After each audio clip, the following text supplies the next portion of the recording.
To move beyond 2027, I'm confident we'll move beyond 2027.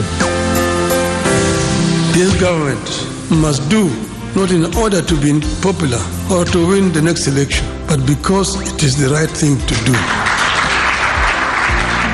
Kwani kuna shida na chama cha Ford Kenya. Nilijiuzulu, nikawacha chama, nikajiuzulu kwa bunge, nikarudi kwa wananchi.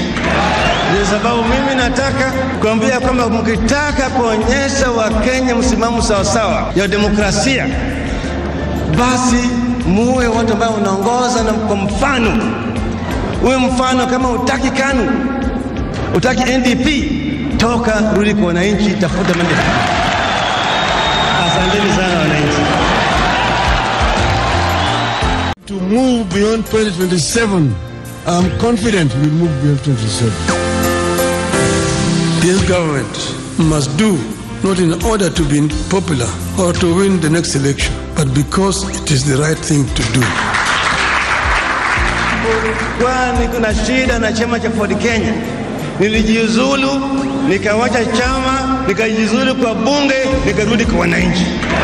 Ndio sababu mimi nataka kuambia kwamba mkitaka kuonyesha Wakenya msimamo sawa ya demokrasia, basi muwe watu ambao unaongoza na kwa mfano.